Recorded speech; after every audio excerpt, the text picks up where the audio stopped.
All right, welcome to another broadcast there. So glad that you guys can join us. Let's go ahead and hit it and let's go have another great broadcast for you this evening. Let's go ahead and hit it.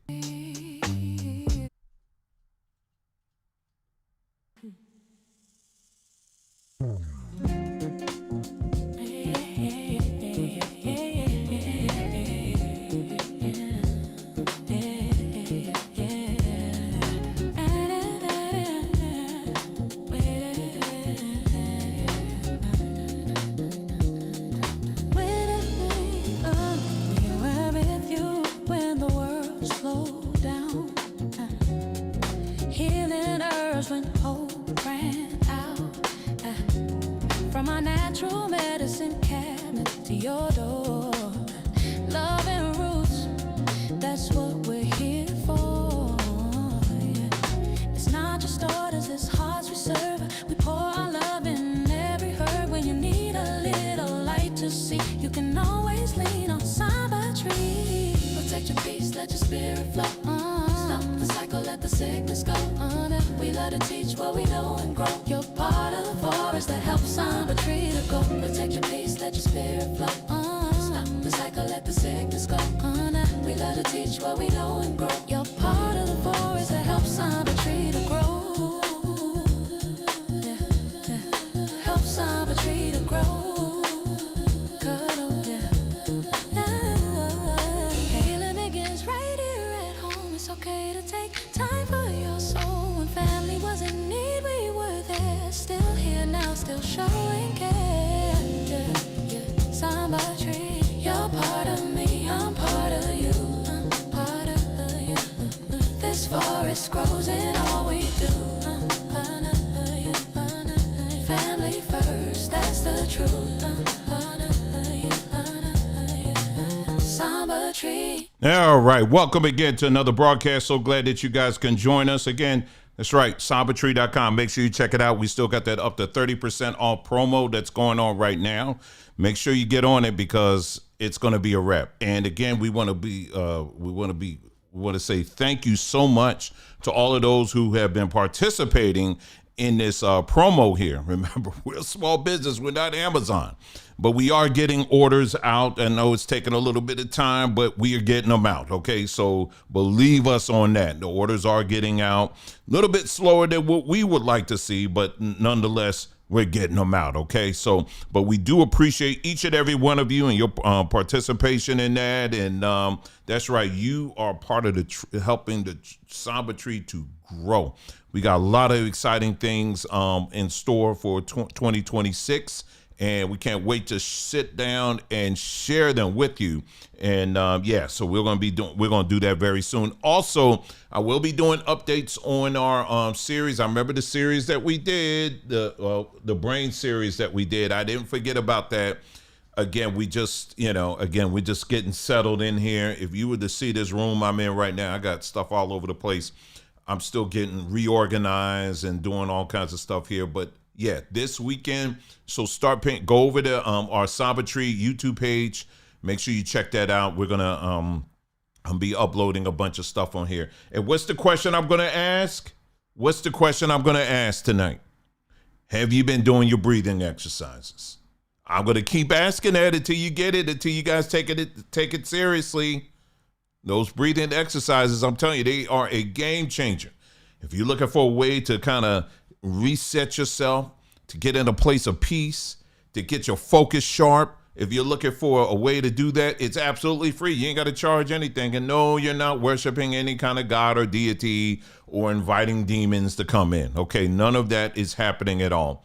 This is just a way for you to get your mind right, to get your inside right, so that you can start climbing higher, in your life. So make sure you're doing that, y'all. I'm doing it every day. In fact, my wife joined me last night. I go out late at night. And I like going out. I like doing it during the day, but I also like at night. You know why? Because there ain't no bugs. Ain't no bugs out there, because it's too cold out there. Well, cold for us. It gets down to, where we are, it can get down to in the 50s. And so, but anyway, that's what it is right now. In fact, the temperature right now is, where are we right now? 65 degrees here and sunny. Well, it's not sunny now, and beautiful, the state of Arizona. Let me go ahead and wipe some of this sweat off my head. I don't know why I'm sweating off. So I guess I turned these lights on. But anyway, tonight we're gonna have another great conversation. Now, this is something that we've talked about many times over, but I decided to kind of put it all in one video because this is something that we are going, as particularly as black folks, we're going to have to make sure we're taking this very seriously. And I'm still getting this feeling that I think some people just aren't. And I see some of the comments. I'll just give a very detailed post on our community page, and I'm just showing you stuff or whatever. And I'll get someone to say something that's like, it's not even related. I'm like, is it hitting? Are you getting it? Are you? I don't know. I really don't know. I just write and post.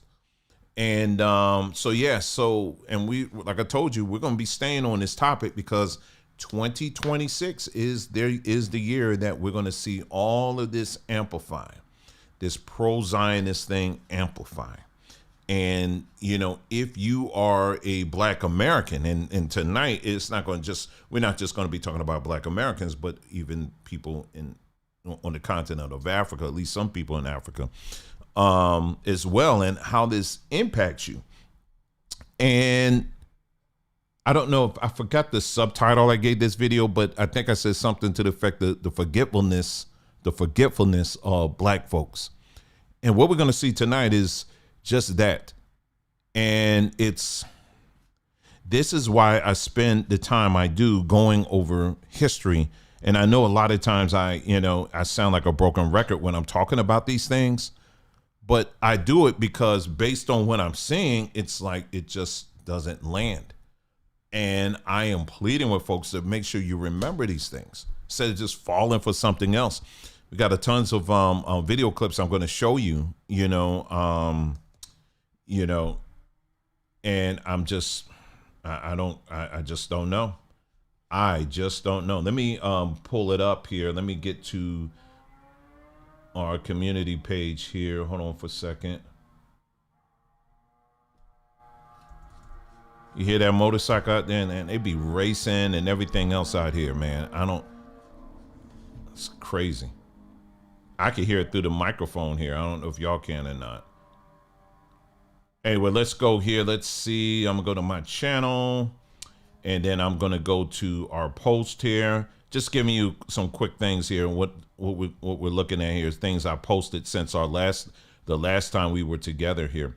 Here we go, right here. So last time we were here, of course, we talked about the Sean Combs thing, right? Just only briefly. Also talked about this. I told you this was after the last time we got together. This is the kind of stuff I have been posting on our community page.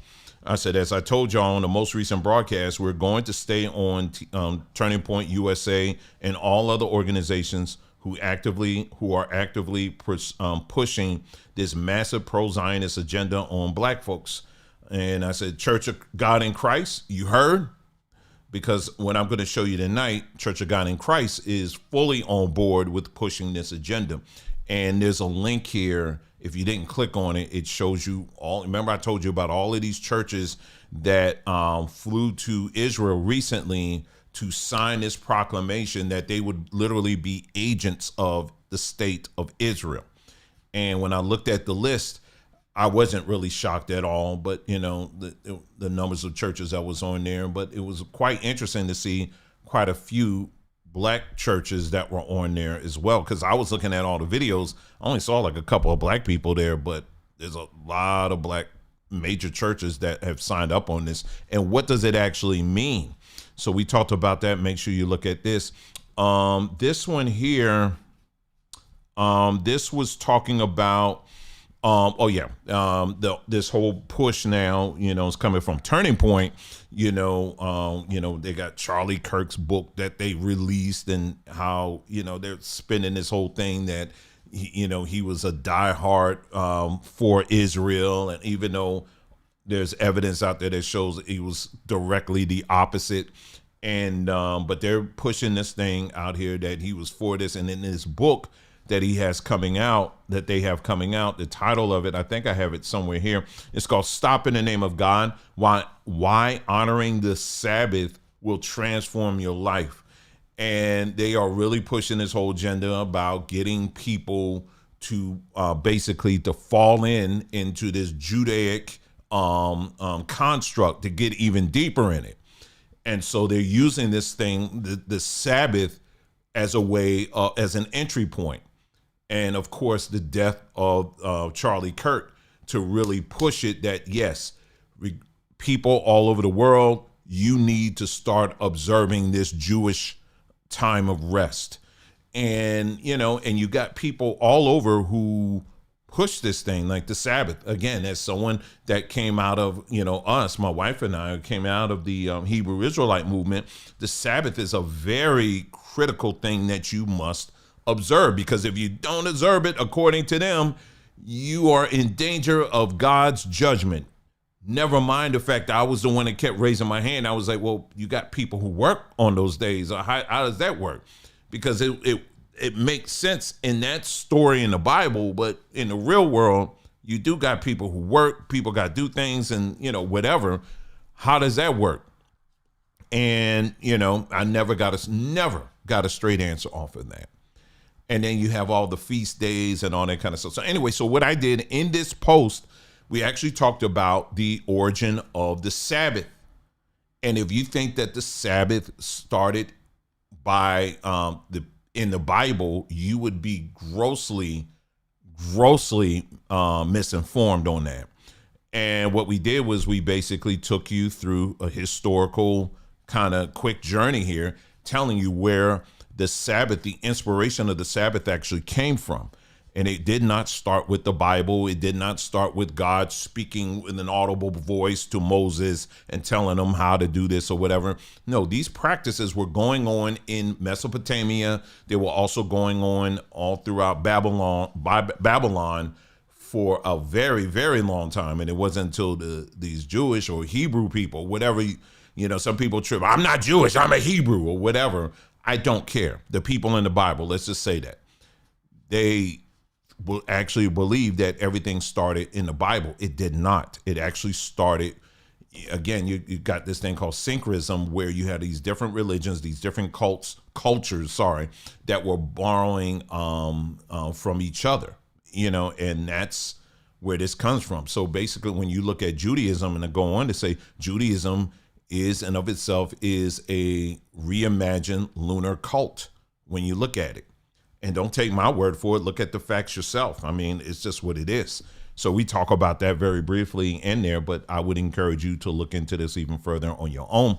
And in this post here, we talked about, I said, you know, for me, I said my conversation on politics starts here. When you look at this image right here, I said this one issue is the foundation of all other political issues.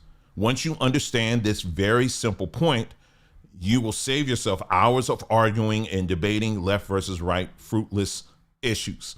And this is, you got Chuck Schumer on the left, and they're showing just how much money he's getting from AIPAC. You got the Speaker of the House, Mike Johnson. They show how much money he's getting from AIPAC. And then you go down to the bottom left, you got Hakeem Jeffries. I think he's the minority leader. They show how much money he's getting. And then you got Randy Fine. It shows you how much money he's getting. And they just passed a bill in the Congress just passed a bill where you got millions and millions of dollars that are going to Israel, and they're also going to Ukraine. Well, in case you didn't figure this out, Ukraine is basically an extension of Israel. So you got, it was just under $1 billion that is going to Israel. All right. So this is a lot of money that's being moved. And I'm going to, before I get to that, let me switch back here because I do want to show you something here. I was going to mention this earlier, but I might as well, no time like the present. Let me just mention this to you here right quick and bring this up here on the screen because this is very important. And for all of you who are very, you are pro reparations, okay? Now, I have said many times on this platform, I'm, given my take on reparations and what I believe. And like I said, again, I think it's a very fair argument. I don't think it's one that should be silenced. I think it's something that should be argued because there's a lot of parts of it that I agree with. I do believe that. What I have a problem with is the reality of it, meaning you as an individual are putting a demand on an occupying on a government that pretty much holds all the power and is backed by the strongest military on earth right now. And you think by voting the right people or signing enough petitions that somehow they're going to find a way. Your whole movement is basically based on guilting them into handing you over millions, if not billions of dollars. And what I'm saying is that good luck with that. But no, the United States has demonstrated over and over again exactly what it takes to basically get what you want, and that's by war. And Black Americans are not equipped to go against the entire structure of the United States and its military to do this. We're just not. And so we have to be honest with that. I'm not saying that the reparations argument is not true. I'm not saying it's pointless, or I'm not saying that. But the way you're suggesting, I mean, it's like Morgan Freeman said in that Batman episode when that guy was trying to corner him. Good luck. I mean, it's just what it is. But I do want to show you this image here because I want you to really get what we're dealing with. You know how I said again, I told you, I said that this matrix system that we're in, this matrix system, the operating system of this matrix world that we live in is Judaism. You know, I keep saying this over and over again, and I'm going to continue to say it over and over again until you get it. But let me just share this image with you just as a reminder so you can really, really get it. Why is this showing this? Hold on. It is showing. Hold on. Oh, I'm looking at the wrong thing. Hold on for a second. Oh, I see what's going on. Here we go. There it is right there. On our money, take a look at that. What do you see? Many of you have seen this image. Literally on our money, this is what you see right on our money. It's right there in your face. This is Judaism. So every dollar that you spend, every dollar that you earn, it basically has the mark of Judaism on it. So this is really what we are dealing with. When you talk about the system, this is what you're talking about. This is what you're talking about, ladies and gentlemen. You can't get around this. This is ultimately what you're talking about. This is the same symbol that you see on the flag of Israel. The United States government, in all of its power, has the same symbol on their money. So who is that telling you is really in control here at the end of the day? This is why I said what I said. When it comes to politics, this is where my conversation begins. You're not going to pull me into how bad Democrats are or how, racist or whatever that Republicans are. You're not going to pull me in that. There are central issues, things that I agree with, that I don't agree with, and so forth and so on. But you're not going to pull me into voting for either party. And like I said, and even in this last election, I did vote, but I did a write-in. I forgot the write-in I put in there, but I put a write-in in there. And then I did participate like in local votes, the people that was running, but other than that, no, you're not going to pull me into that. And really, depending on where you live, you really don't have much of a choice. Like, for example, if you live in an area where it's mostly Democrats or mostly Republicans, you really don't have a choice but to vote for the Republican or vote for the Democrat, But at the end of the day, both sides are controlled by the same force. And so as black people, we're going to be strategic about this. We're going to have to think in that way. We can't duck and dive and talk around this. We have to go right to the throat. We got to go right to the jugular. Okay, so tonight, what we're going to do is we're going to very briefly, if you've been following this platform, again, you know that I have touched on these topics over and over and over again, but we're going to do it again. This time, we're just going to put it all in one video.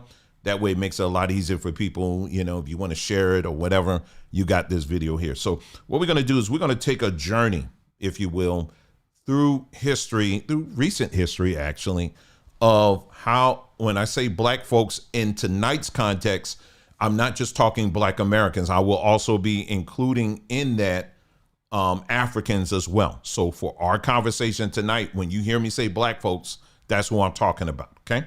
All right. So what you'll find throughout the years that black folks have regularly laid it on the line for this nation state of Israel. We have a very long history of this. And what I'm going to do is let's start with Harlem. We're going to go to Harlem. And in Harlem, there was a time when you remember Haile Selassie. He was a guy that was over Ethiopia at that time, and they were at war. And you had black Americans, mostly black Americans, and you had Caribbeans too, who were living in Harlem at the time. Harlem, it was a lot going on in Harlem. You had a lot of black Americans and Caribbeans that had migrated over here that felt this call to go and fight and defend Ethiopia. Now, why was that? Well, they felt that because there was this strong feeling, if you will, or belief that, because Ethiopia was mentioned like it was in the Bible, that, as black Americans, it was our duty to go and to defend Ethiopia, because Ethiopia, the belief was an extension of Israel. Now, I doubt very seriously that if that wasn't the case, that black folks would have lined up to fight alongside Ethiopians. I doubt that very seriously, because the only thing that gave Ethiopia significance in the minds of black folks who were particularly in the Harlem area during that time was the fact of their connection, according to the Bible, to the state of Israel. So yeah, you had, according to this, thousands of black Americans joined rallies, raised funds, and even tried to enlist to fight for Emperor Haile Selassie. Although U.S. laws made it difficult to actually join the war, some did manage to travel abroad and to assist. Newspapers like the Chicago Defender and organizations like the Ethiopian World Federation helped to organize the effort. So you had black folks who were ready to put it all on the line because they wanted to defend this segment of Israel. All right. So that's one issue there. I mean, that's one point in the history there. So let's move on a little bit. And we're going to move way along. Okay. We're going to hit the fast forward button, and we're going to get to like the late 60s, early 70s. I've talked about this again. Black Hebrew Israelites. I've talked about quite extensively on this platform. I mean, to the nth degree, about the Dimona people, this city, what's it called? The City of Hope or something like that. It's in a small town in Israel, also home to their nuclear weapons factory of Dimona in Israel. You had a group of black Americans who felt that, like, same thing today. It's the same story you hear today, that, oh, judgment is coming to America. That's why, y'all, when you hear YouTubers saying this and encourage you, you got to leave, you got to flee and all this other stuff, where did they get that from? They got that from this group. And so they all moved to Dimona in Israel. Well, not initially. I think they originally started like in Tel Aviv and that area, and then eventually they ended up in Dimona, from what I understand. And so anyway, They stayed and they grew and they grew and they grew. There's a lot of them. And I'm going to actually show you some videos of these individuals here. I have them all lined up for you just so you can see for yourself here. So give me just a moment here and I will bring this up here on the screen here. And let's take a look. Let's take a look at these individuals here who have made the choice to put it all on the line to fight and defend the state of Israel. Let's go ahead and watch. Like I said, I'm just going to go through one after another here. Okay, so let's take a look.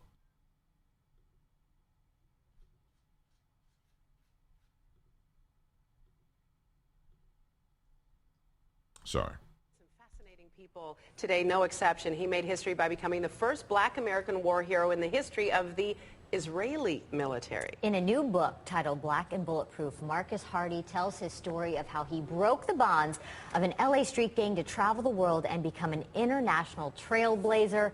Marcus, welcome to you. Welcome to the show. Okay, thank you. Good to have you. We want to, kind of run through this story. I know it's a long, wonderful story. A whole book's worth. But you grew up in Long Beach. You turned to gangs, converted to Judaism, ended up fighting in the Israeli military. But you say your grandfather was very instrumental in all of that happening. Tell us how he played a part in you changing your life around. Well, during World War II, my grandfather, Charles Hardy, he was a soldier in the United States Army fighting overseas, and he actually became a Holocaust liberator. He and his troops liberated Dachau concentration camp, which is in southern Germany, and he told me the stories about how he came upon Jews who were starving, who were suffering, and he was able to share actually his rations with the Jewish community there. And he my grandfather developed a love and respect for the Jewish community, and he came back and he taught that to me as a boy. He taught me that the Jewish community is special, and from then on, I've really been in love with the Jewish people. So let's take you back to the streets of Long Beach many years ago. You're running with a gang. What happened? What was the turning point? Well, the turning point was just my grandfather, his influence in my life. I also had a grandmother, Lala Ree, who was a church-going woman, and she really had a profound influence on me. She prayed for me, and she prayed with me. That's almost more important. We'd come together, we'd pray. She would anoint my head with oil. She wanted me to rise up out of the street gang life, and it worked because I did. And it was a Baptist grandmother, and I think that's interesting that you converted to Judaism later in your life. That's correct. But my grandmother, she loved the Jewish people as well. She loved Israel. And once I got to college, I started getting involved in a Jewish group called Hillel. I started getting active, meeting rabbis, meeting people in the Jewish community. And I decided that I wanted to convert, that I wanted to be a part of the Jewish people. And it really has changed my life. I've been happy ever since. So then from there, from the conversion, how did it come that you were in Israel and being in the Israeli military? Well, my Rabbi Herbert Morris, he encouraged me to go visit Israel. He said, go out to the Jewish people, go out to Israel. So I actually got on a plane, obviously, and I went to Israel. And I stayed there for a while, and I went to the enlistment center, and I enlisted in the Israeli army. They weren't going to allow me to enlist because you would have been an American citizen still. Because I was an American citizen, and also they said I was too old. But because I was Jewish, I was able to get. How old were you? I was 29 years old, and normally the Israeli soldiers are 18 years old. Okay. So I was able to get Israeli citizenship because I converted to Judaism, and then I enlisted in the Israeli military, and I served in the Golani Brigades, which is an anti-terror force. Wow. I also served in the armor division. I was a tank driver. I was able to actually drive Israeli tanks. I was able to participate in the war on terrorism. And you were the first black American Jewish man to be in the Israeli army. There were other black soldiers, but they were from Africa, They were from Ethiopia. They were from Ethiopia. You were the first ever from America. That's correct. What was that experience like? Well, I was able to share my experience with the Israeli soldiers. I used to talk to them about Americans that I admire. I admire Oprah Winfrey, for example. I admire Michael Jordan. Sure. I admire, Colin Powell. And I would talk to Israeli soldiers about those African-American heroes and my African-American role models, because Oprah Winfrey really is my role model. So I was able to talk to Israelis about my African-American experience, and I was able to excite them. She's got to be the one who's going to make the movie about your book. It should be a film. Yeah. And we decided, who do you want to play you in the film? I think it's going to be either Denzel Washington or it's going to be... Well, he said Oprah Winfrey. I'm just gonna say I don't know of any man that would say that. That they're, that I don't know. No, that's just me. Anyway, I will say this though that was quite interesting. So this is a man but I want you to pay attention because we're gonna get back to this. Although he grew up in the church, he mentioned a whole lot about his grandmother praying for him, anointing his head with oil and all of that. But yet he eventually found his way to Judaism. And then from Judaism, he ends up on the front lines fighting for the state of Israel. It's quite interesting story there. Let's move on. Here's some other stories that I was able to find for you. Let's take a look at these. How would you describe the Black Jewish experience when it comes to this war? Well, there's a lot of Black people dying. There's a lot of Black people serving in the IDF. That we've lost lives. A lot of Ethiopians. And there's African Americans. One thing to keep in mind that that Israel has the highest per capita amount of African Americans internationally than anywhere else in the world. So a high majority of African Americans who left America and wanted to live abroad didn't choose, places like Ghana and other places. They chose Israel. So this whole experience of the war and the conflict is very much part of Black history and also a part of the current day Black experience. Let's play that again. In the world. Let's play that again. I want you to hear what he said. Americans, one thing to keep in mind that that Israel has the highest per capita amount of African Americans internationally than anywhere else in the world. So a high majority of African Americans who left America and wanted to live abroad didn't choose, places like Ghana and other places. They chose Israel. So this whole experience of the war and the conflict is very much part of Black history and also part of the current day Black experience. So there you go. So you have, a high percentage per capita of Black Americans who are choosing to make Israel their home because why? That it's deeply rooted in what was taught and ingrained in us from where? The Bible, from the church. That's where that came from. Okay. And so it's not just a good portion of that, of those Black folks that he's talking about, I would say definitely are somewhat related to Damona and all of that, because that's where a good percentage of them are.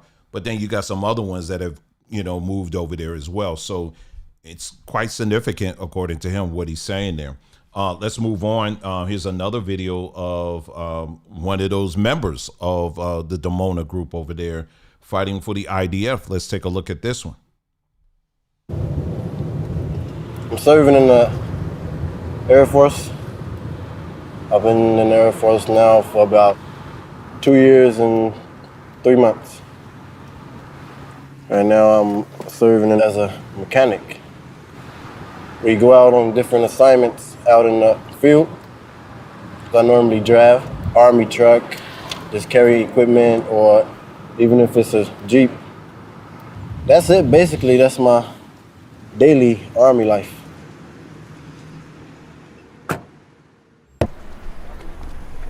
Everyone in Israel is obligated to go. I didn't want to be honest. I wanted to push my music. You live in Israel, you're gonna go to the IDF, you're gonna defend Israel. When I went into the military, basic training, everybody in my unit never heard of me.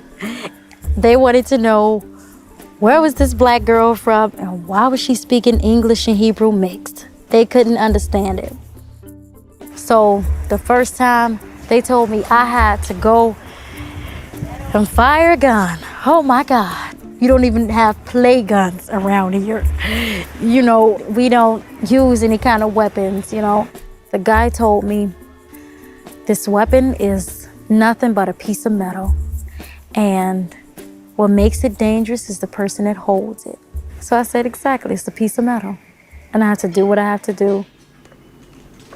Our being part of the state of Israel carries certain obligations, rights and privileges, of course. Naturally, our first 20 years were very, very difficult here. But since the time of the reconciliation between the community and the state and our being recognized as permanent residents and even citizens at this particular point, they come with obligations. And one of the obligations is to defend this land. And of course, this gives LMR and it gives all of our children a greater exposure that they would not normally have to the larger Israeli society. So Israel. All right. So, okay. So it will stop there. So there you go. So, and the video it was a video we did a while back where we talked about this, their participation rate in, people, members of the Hebrew Israelite group in Dimona, their participation rate in sending new troops, new members of the IDF, it's like close to 100%. Close to 100% participation rate. So in other words, when their children reach that certain age, whatever that age is, where it's a requirement in the state of Israel for you to take part, to do your military service, for Dimona, it's pretty much 100% participation rate with that. Okay. So again, these are Hebrew Israelites. And if there's Hebrew Israelites, I'm sure in the crowd and the audience tonight, in the small group, whatever you want to call it, that's watching this video, you cannot delineate yourself from them. As much as you may want to try, if you are an individual that call yourself a Hebrew Israelite, that's your family, period. You're all part of the same belief system. You may have, your beliefs may be tweaked here and there. There may be slight differences, but at the end of the day, this is your belief system. This is the full. If someone was to pull the blanket off of your belief system, this is the entirety of it. This includes this group as well. Because just like I don't have the right to call you to say, even though you may say, hey, I'm a Hebrew Israelite and this is what I believe in, I can't come to you and say, no, you're not. I can't say that. That's what you believe in. So be it. You don't have a right to say that they're not real Hebrew Israelites. Well, try to have that conversation with them, because they'll say the same thing about you, that you ain't real. And then you got this endless conversation going back and forth where there's no winners and losers and all that stuff. So no, all sides are Hebrew Israelites in this. And it's interesting, and I bring that up because it's interesting to hear how when you're talking to Hebrew Israelites, how when you show them this, they do everything they can to try to delineate themselves from them. But no, this is you. This is the mirror being held up. So these individuals moved from the United States all the way to Israel because they wanted a better life, and they wanted to be closer to the promise that they believe the God of the Bible has set aside for them. And when I see things like this, like we always do, like if you watch the last videos, I scratch my head and I wonder, I'm like, you see what these folks were doing back at home here in the United States when it comes to housing, when it comes to banking, when it comes to the experimentation on black folks. It's like if I get stung by a bee, I'm not going to go and look for the beehive. You understand what I'm saying? You guys get what I'm saying? I'm not going to go to the beehive if I was just walking outside, I'm on my bicycle, or I'm on my bicycle and I get stung by a bee. My first reaction is, okay, let me find a beehive. No, I'm trying to get all the way out of there. But this mindset that you'll see amongst a significant number, certainly not all, Black Americans, it's like this. You can go through all of this stuff. I can meticulously talk about redlining. I can meticulously talk about, deed theft.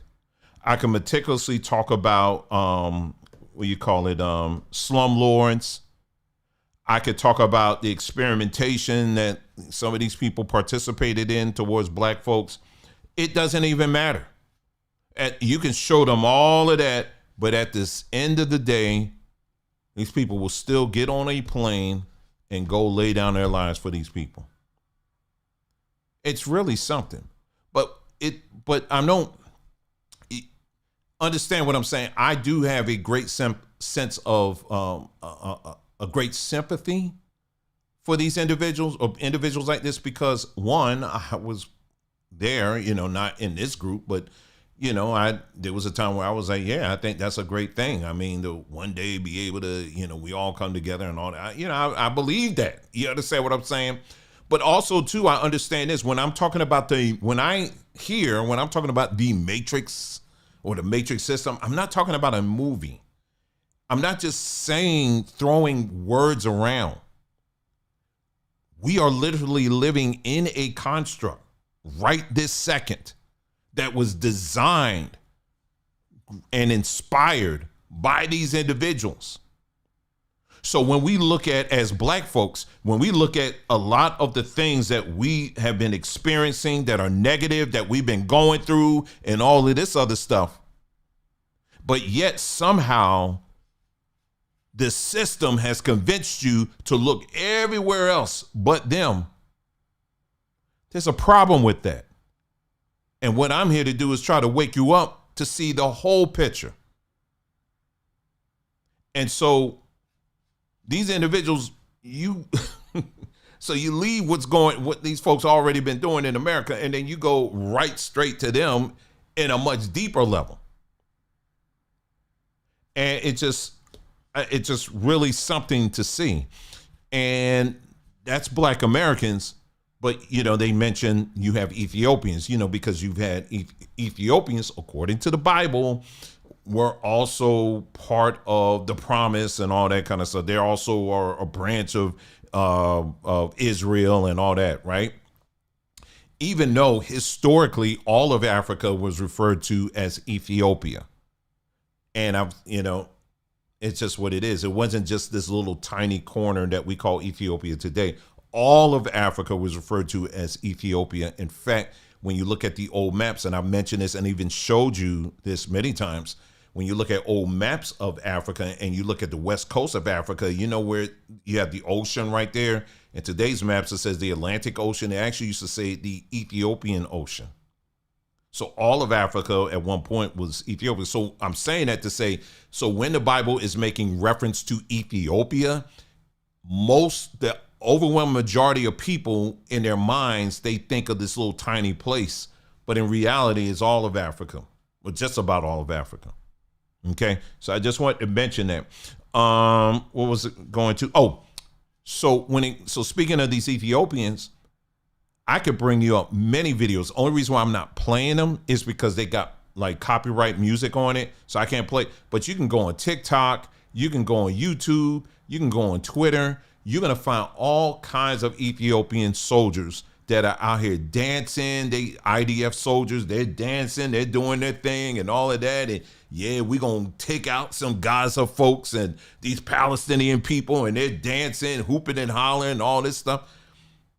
But yet, how many of y'all remember this story when this came out? And I might play this video here. I mean, this article kind of gets to it, so maybe I'll just go to this, because there's actually a video that really I would probably prefer to go to that video because it just really goes. Anyway, 12 years old video article here, but it still happened. Ethiopian women in Israel given contraceptive without consent.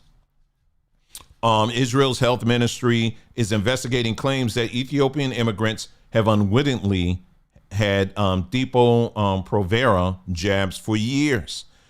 Israel's health ministry is investigating claims that Ethiopian women are being injected with a controversial contraceptive without their knowledge or consent. Thousands of Ethiopian, what did I say? Thousands, not a few, thousands of Ethiopian women are said to be receiving shots of Depo-Provera every 3 months in Israeli clinics. The contraceptive stops menstruation and has been linked to fertility problems and osteoporosis.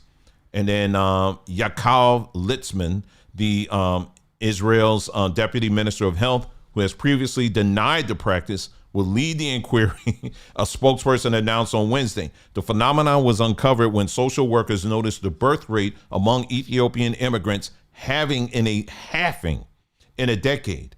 An Israeli documentary investigating the scandal was aired on December and prompted a popular outcry. I'll just continue to read a little bit more.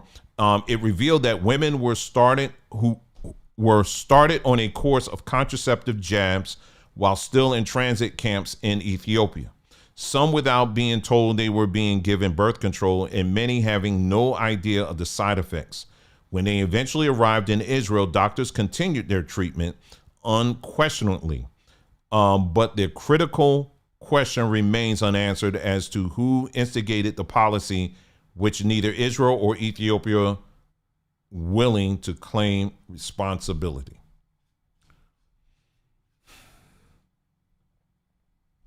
So my question for, these Ethiopians that are laying it down for Israel is,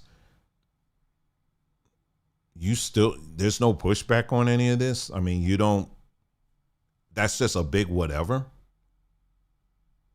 There's no question that comes to your mind that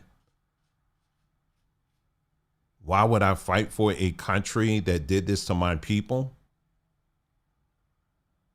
I guess the same thing can be said of Black Americans who decide to fight for the military here, despite all the different things that the United States did. Now, I don't have any shade or anything like that towards our military people or Black military people, but I do wonder, despite here on one hand, you are, because our many military, when you're talking specifically Black soldiers, military members, in this, I ain't talking about the older ones. I'm talking about the younger ones. A lot of them join the military not because they can potentially fight in a war. The overwhelming majority of them do join the military because it pays what it pays. I mean, if you're trying to go to college or whatever, some of the benefits you get. So there's videos out here where, a lot of them admit to this. But at the end of the day, if war broke out, your behind would be the first ones that they would call. So unfortunately, many of these people do not have mature people that are around them to have them think that all the way through. Why would you put yourself in a position where you are willing to lay your life down for a system that has done the things that it has done for you, towards you and towards your people? But yet many Black folks will continue to go along with it. This is what we say, same thing about the healthcare system. Same thing we say about the healthcare system. You understand, back in 2020, what these people were pushing. What these individuals were pushing. And we were one of those voices out there that was telling Black folks, stop, think, look at history. And you unfortunately had many Black folks who just chose not to do that. Unfortunately, they just decided to go with their fear and be scared into it and all of that. They listened to the same, paid shills that are out here, and they just went along with it. And now, unfortunately, a lot of those people are paying the price now. But it's like, okay, so, with me, what I like to do is after something like that, which none of us really went through, but something of that magnitude, or I would even say that's probably not of that magnitude, maybe half of that. Usually something like that, when I go through a situation that's like really traumatic, I would like to give it some time. Let's circle back and let's talk about what we learned from this so that we don't do that again. I haven't seen that at all. It's like when things like this happen, it's just, unfortunately, you got numbers of Black folks that will just go through it over and over again. Over and over again. And I just, it's unfortunate. It's unfortunate, but, so talking about these Ethiopians and the, African Americans that have gone, Black Americans that have gone to Israel out of all places, despite the long history of what these people have done. And like I said, we'll get into some of the civil rights stuff because we're going to be fair. We're going to look at some of the positive things that, Jews have done in the civil rights movement. We're going to talk about that, but we're going to talk about the other stuff too. And then I'm going to circle back and ask the question, why would you put it out all on the line for these people? Anyway, let's move on. I'm just stopping and mentioning this real quick. South Africa, we've talked about this before. South Africa, during the apartheid years, the one country was really not a country, but the state of Israel was the only country, air quotes, that stood side by side with apartheid South Africa. Did you know that? Yeah, they did. And not only did they stand side by side with the apartheid government of South Africa, but they also provided them with the weapons and the military gear and the training that was being used to oppress black South Africans. And they played a very active role in that, where you had other countries that were backing off of South Africa and saying, nah, we're going to back off because, you know, it's not convenient, it's not expedient for us to be aligned with South Africa right at this moment because too many people are noticing.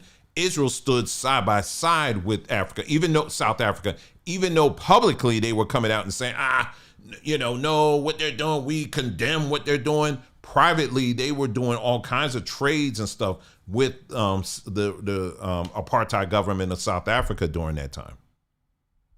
But yet, when you listen to numbers of religious black South Africans, they will go to hell for Israel. Again, it's this forgetfulness. It's this forgetfulness stuff. It's really something to behold. And it's quite sad to see that. But I wanted to mention that real quick here. Okay, like during the civil rights movement, let's move on to that real quick here. And then we're going to get to what's going on today. I got a few more clips I'm going to be showing in a little bit here. Let's see. During the civil rights movement, you had, you had different Jews that were very involved in that movement. You know, I mentioned in one video how, you had a Jewish person that actually helped put together the I Have a Dream speech. You also had Jews that were part of the founding of groups like the NAACP. They also, of course, the ADL, Anti-Defamation League or whatever. We know their dark history with that, but the ADL also has used their power to speak out against anti-black racism that has happened.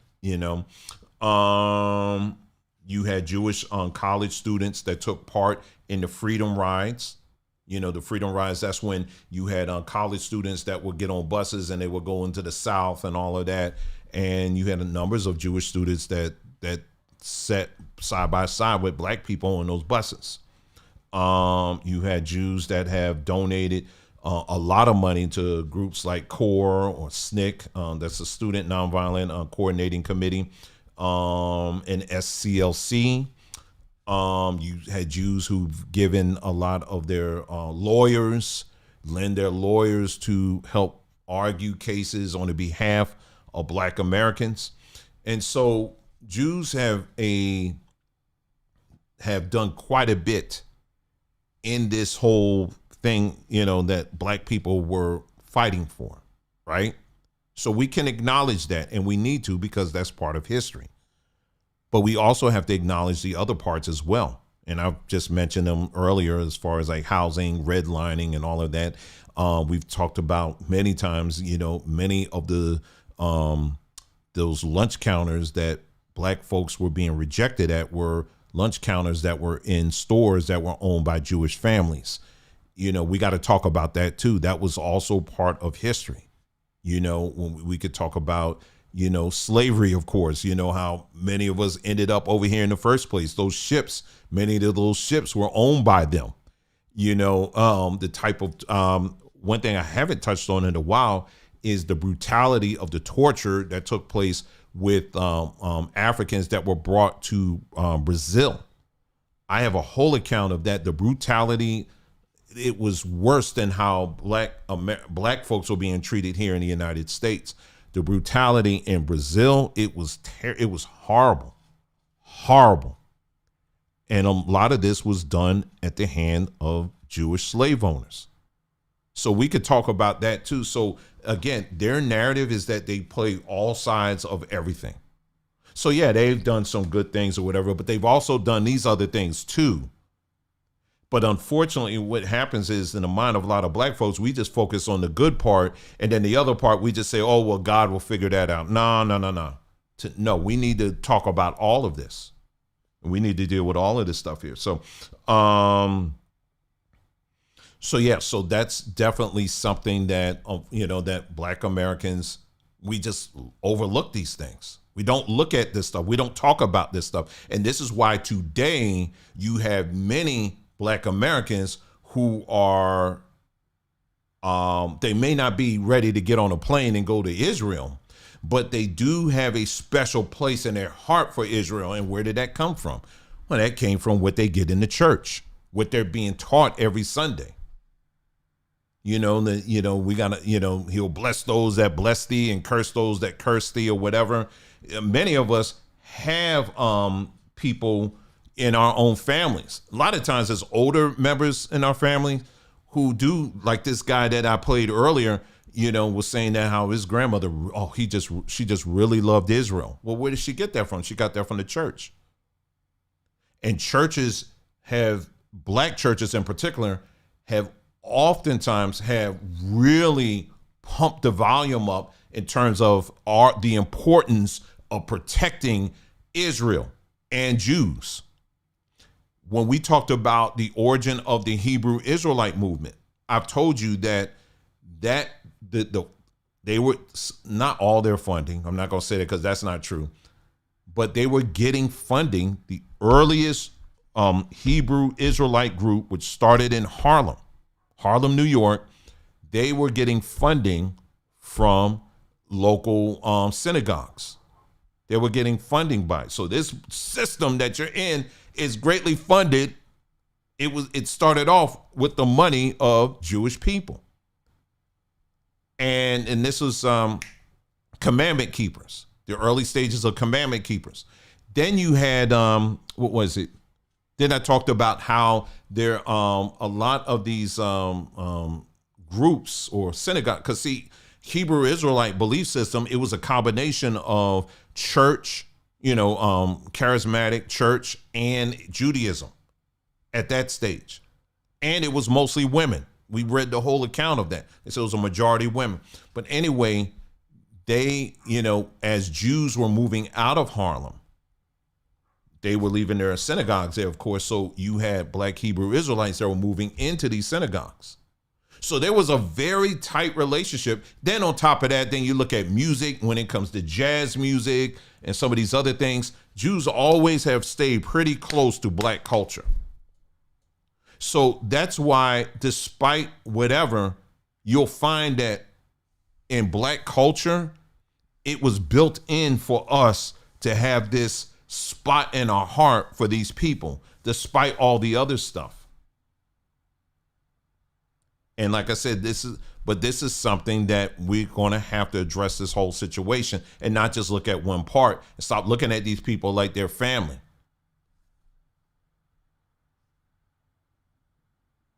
And then when we speed up here, because now I'm getting more into what's happening today.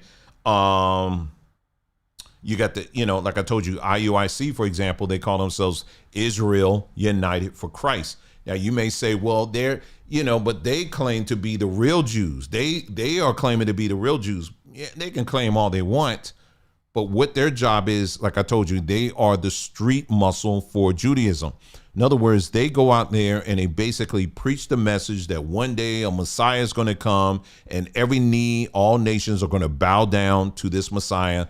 All people are going to bow down to the real Hebrews, that real Jewish people or whatever. This is the exact message that's being preached by practitioners of Judaism. Practitioners of Judaism say this all the time, that when their Mashiach comes, that everybody in the world is going to bow down to them. That's what they teach this all the time. So IUIC, despite all their huge numbers that they show on TV, or now TV on YouTube, they really don't have any power. They march into a community and they march out. That's it. Meanwhile, who's controlling these banks? Who's controlling the media? Who's controlling all these other aspects of society? It's not IUIC. But yet these people are very passionate about getting the Judaism message out to the masses and not getting anything in return. So they are the foot soldiers for Judaism. Now let's fast forward to what happened recently. Okay. And I told you that recently it's called Friends of Zion. That's the name of the organization. Recently, they sponsored an event over in Israel. They just wrapped it up where they had over 1,000 pastors from mainly here in the United States, but really all over the world that converged onto Israel, where basically they were being pushed into being agents of Israel, and to push back against the narratives that is out here right now. Because you got people right now, the narrative right now, people are pushing hard against Zionism. And the other day I posted, or was it yesterday? I think I posted this. Let me get this up on the screen. It's right here. It's on our community page here. And someone was kind enough on X. They actually put this together. I think it was actually 2 people put this together. This is a spreadsheet of all the churches that took part in this thing here. And like I said, I didn't put this together. They did. And what's the first church you see on this list? AME Church. AME Church. Brookings Community AME Church. The second one you see, First African Methodist, another AME Church. And then you scroll down here, a lot of Assemblies God, Calvary Chapel, and definitely they're going to be in the house. Let's see. Well, not church. Yeah, you got Church of Christ. Then you got Church of God in Christ. I'll just tell you, I'm just kind of scrolling down slowly so you can see it. But West Angeles Church of God in Christ is on here. Look who else is on here. Oh, man. Oh, man. Let's park here for a second. Crenshaw Christian Center. Crenshaw Christian Center. I just noticed that. Crenshaw Christian Center. Let's stop here for a second. See, we got it in black and white now, so they can't back off of this.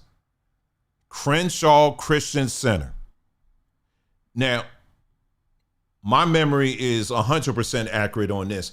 Do you remember, the son now, the guy, Fred Price Jr., I guess, I think he's a junior, right? You remember how hard this dude has gone in, and all of a sudden he's pivoting and, he's awakened now. He knows that we're the Hebrews and all of that. You remember all of that? Remember all of that, all them videos that he did, where he's pushing his whole, we're the real Hebrews and all that stuff. You remember all of that? And I think he's still kind of doing it. If that's the case, then why did you sign up and saying that you're going to be an ambassador for Israel?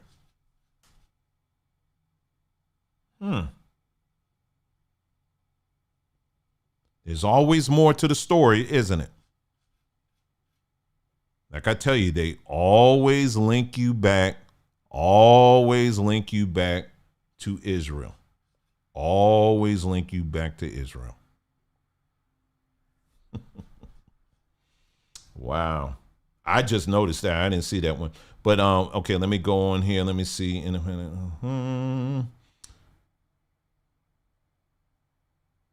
Potter's House Church in Denver. So that's T.D. Jakes. Let's see what else we got. I'm just going through some of these that kind of stick out to me. Watermark Community Church, I've heard of them. Let's see.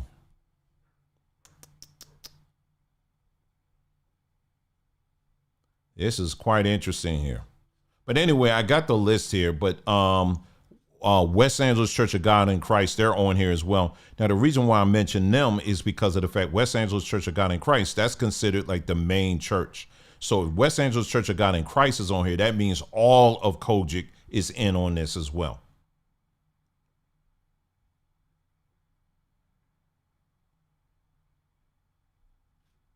So all of these churches, when you read about basically what really transpired over there, they signed something to the effect where they have agreed to using their pulpit to be an extension of the state of Israel.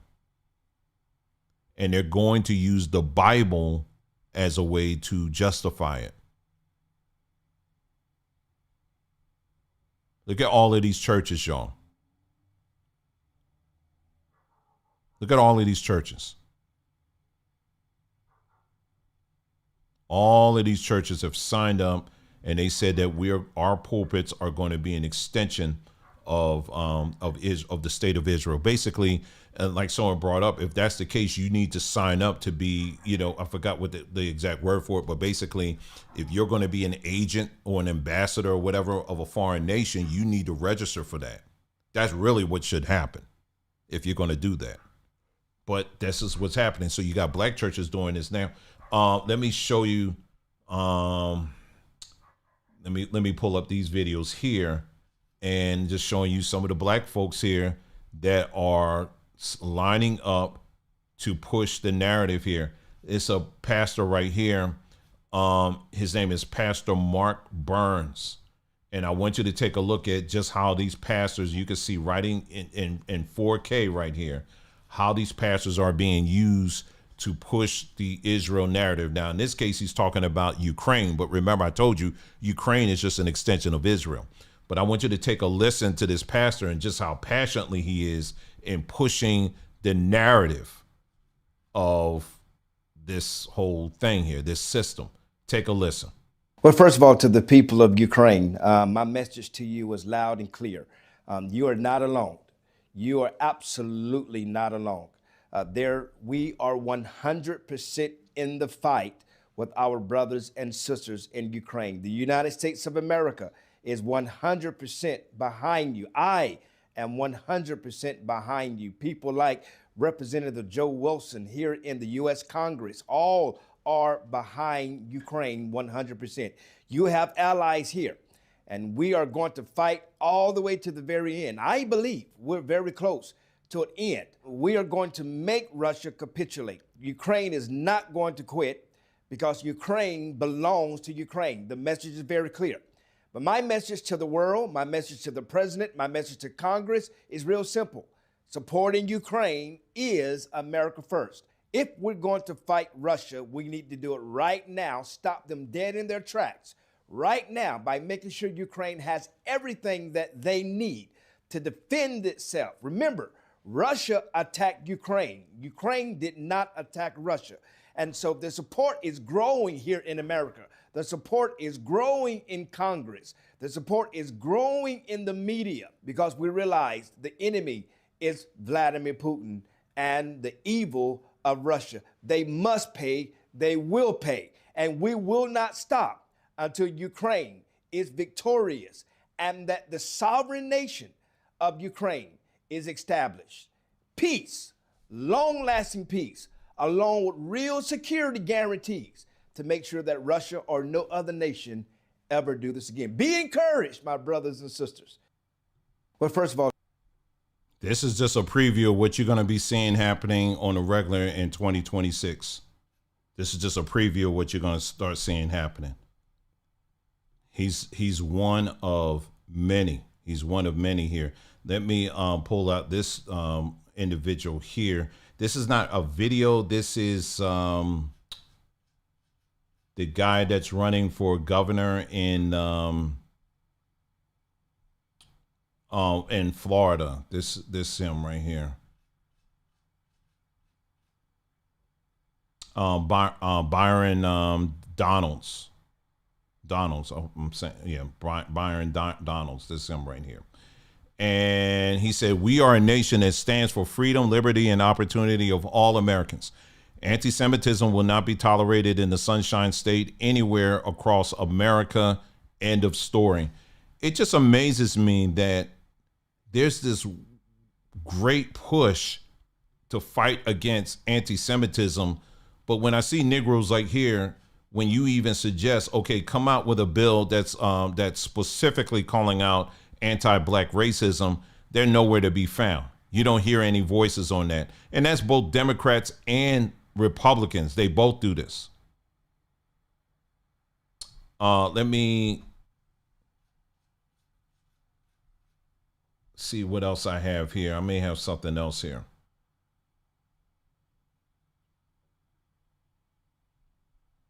Let's see. I'm just checking out what I got. I got a ton of stuff here, but I'm just seeing before I want to make sure I'm not missing anything. Anything else, I probably will post it on there. But more and more, I'm seeing content creators. There's other content creators that I have mentioned, on this platform that are doing this as well.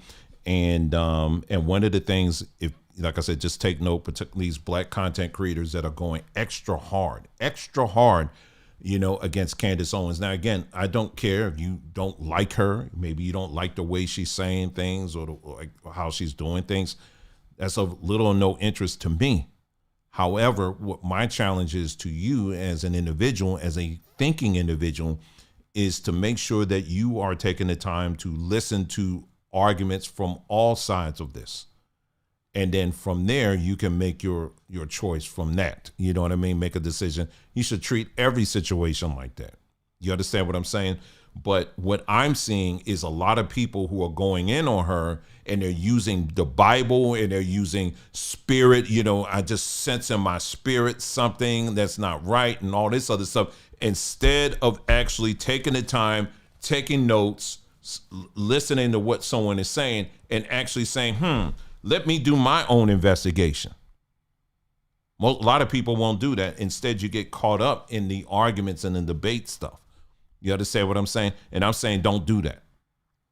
And so what I'm seeing is there are a numbers of black content creators that are coming up that are, their charge has been by organizations like Turning Point USA and other organizations to go after any black person that's going to question the narrative, any black person that's going to dare call out what's really going on, the operating system of this matrix system, which is Judaism. If you dare touch that, how dare you touch that? And they have a lot in their arsenal, as we just mentioned. They got church folks in their arsenal. They got Hebrew Israelites in their arsenal. There's a lot of people in their arsenal. And in 2026, you're going to start seeing a lot of people. They're going to start going in. How dare you ask these questions? How dare you question these people? You know that they're God's chosen. Meanwhile, when you start bringing up actual black history and what we've endured by the hands of these same people, they never have anything to say on that. But we do. But it's not just us. History does. And not just history, our ancestors have been saying this for years. And it's about time we start honoring our ancestors instead of just depending on the ancestors of 6 million people.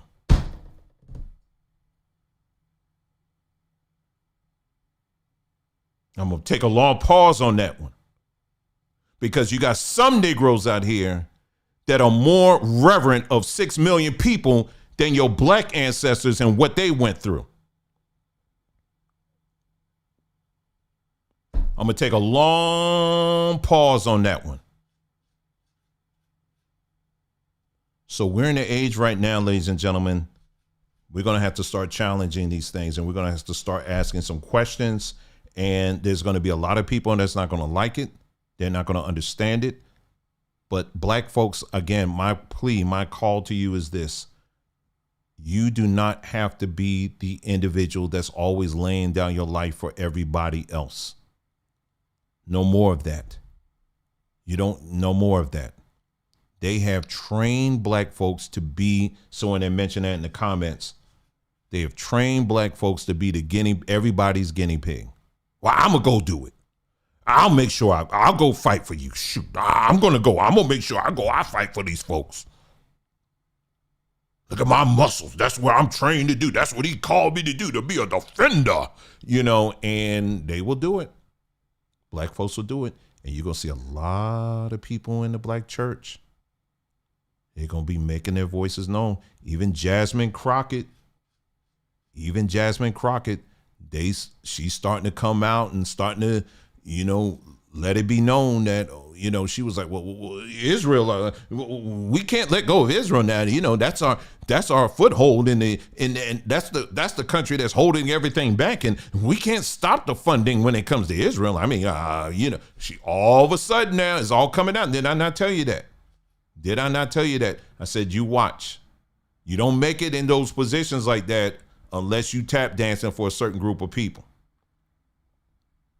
Do I have the video here? I'm gonna see if I can find it here. Oh yeah, she dancing. They asked her point blank about that, and she dancing. She dancing on that issue. I got it somewhere. Maybe when I'll put it in a short or something like that, but that's it. Well, folks, listen, let me say, how are they hooking a lot of black folks into this? It's through religion. Any Bible-based religion, this is how they're hooking black folks into this. So what you choose to do with the Bible, that's up to you. But what I will say is it's okay to challenge it. It's okay to ask questions. And what I will also tell you is this, is that is the glue that's holding a lot of people within this matrix system. It is. It just is. And that's why you're going to continue to have black folks lining up to repeat all of these talking points from Judaism, doing all this stuff that they're doing. Black folks are going to continue to do it. Like I said, you still got black folks out here talking about this is our the Bible is our history book. No, it's not our history book. It is not our history book, y'all. Okay, it's time to wake up. It's time to wake up. Okay. Well, that's all I have for you in this broadcast. I hope you guys got something out of that. Again, you know your history. Know your history, and don't be a part of the colored troops of anybody. Okay. Get out of that. All right. That's what they have trained a lot of black people to do, to be a part of the colored troops. Now, we honor the colored troops for their stance and what they did and all of that stuff. We get that. Okay. So we're not mocking the real colored troops here, but we also have to learn from what they did. We also have to learn from that, because you had black folks who literally put their lives on the line for a country that hated them, and still to this very day. How in the world, many years later, we are still complaining about the same things, and you still got black folks lining up to be in the military? Yes, sir. I pledge allegiance to the flag. I'm not saying burn the country down. Nobody's going that way. But what I'm saying is, if someone has repeatedly made it clear that they're going to forever kick you in the ass, why are you still lining up to say, well, I'm going to be right there to defend you?